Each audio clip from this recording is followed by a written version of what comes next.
Hello friends मु हरीश आपको स्वागत करुच्ची ओडिया टेक अपडेट आउ एक नुआ वीडियो को। तो फ्रेंड्स बर्तमान दुईटी बड़ खबर अच्छी जहाँकि 11 रे OUAT स्नातक पाठ्यक्रम प्रवेशिका परीक्षा और द्वितीयटी हूँ 21 तारीख में सबू स्कूल खोल। तो संपूर्ण डिटेल्स वीडियो माध्यम बतेबी। तो वीडियो को प्रथम शेष पर्यटन देखु और वीडियो गोटे लाइक कर दिखाँ। चैनल को नुआ चैनल को सब्सक्राइब करने सहित पाखे ऑल नोटिफिकेशन बेल उपर क्लिक कर। ओडिशा कृषि और वैषयिक विश्वविद्यालय OUAT स्नातक UG पाठ्यक्रम एकक प्रवेशिका परीक्षा आसंता अक्टोबर 11 तारिख में अनुष्ठित हेबो। आवेदन शेष होते कोरोना स्थिति को दृष्टि रखी सामयिक भाव प्रवेशिका को स्थगित रखा। चलित वर्ष स्थिति को दृष्टि रखी परीक्षा केन्द्र संख्या वृद्धि करने कुलपति प्रोफेसर पवन अग्रवाल निर्देश देते।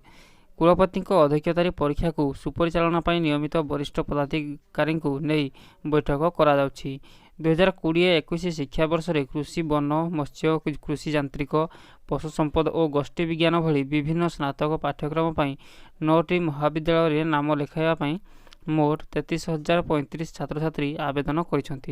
गत वर्ष स्नातक पाठ्यक्रम प्राय 38,000 छात्र छात्री आवेदन करथिले।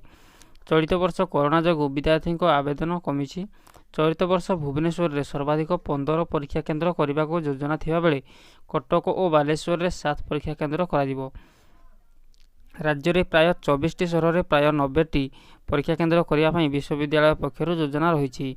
अन्य पक्षरे छात्र छात्री आसंता काल ठारू विश्वविद्यालय वेबसाइट को लॉगिन करी फॉर्म भी पूरण करें। चलित मास 30 तारिख फॉर्म दाखलर शेष तारिख धार्य कर। स्नातकोत्तर PG पाठ्यक्रम आवेदन चलित मास 30 तारिख में शेष हो। अगस्ट 12 रु PG पाठ्यक्रम ऑनलाइन आवेदन आरंभ होता।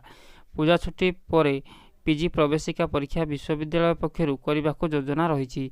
तेबे एने विश्वविद्यालय पक्षर विधिवत भाव विज्ञप्ति प्रकाश पाइनि। द्वितीय खबर आसंता सोमवार अर्थात सेप्टेम्बर 21 तारिख में देशर विभिन्न स्थान स्कूल खोलने को जाउछि। एही परिप्रेक्षी में केंद्र स्वास्थ्य मंत्रालय विद्यालय पिलामानक स्वास्थ्य पाई गाइडलाइन जारी करछंती। केंद्रीय स्वास्थ्य और परिवार कल्याण मंत्री अश्विनी कुमार चौबे रविवार निज ट्विटर हैंडल रे एही गाइडलाइन शेयर करछंती। स्वास्थ्य मंत्रालय स्किल ट्रेनिंग इंस्टीट्यूट उच्च शिक्षा प्रतिष्ठान गुड़िक स्टैंडर्ड ऑपरेटिंग प्रोसीजर SOP जारी करछंती। वैषयिक कार्यक्रम रे पाठ्यक्रम प्रदान करुवा एही अनुष्ठान गुड़िक मध्य सेप्टेम्बर 21 रु लैब खोलिबा को अनुमति दिया जायछि। गाइडलाइन रे कहाଯାଇଛି जे श्रेणीगृह रे बसिबार व्यवस्था मध्य परिवर्तन कराजिबो।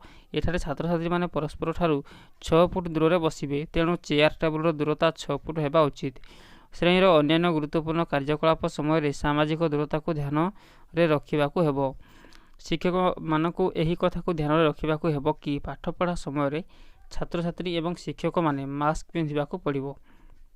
छात्र छात्री माने परस्पर मध्य लैपटॉप नोटबुक स्टेशनरी बांटिबा को अनुमति दिया नाही। नुआ नियम अनुसार विद्यालय जावाक समस्त को तुरंत अनुमति दिया नाही।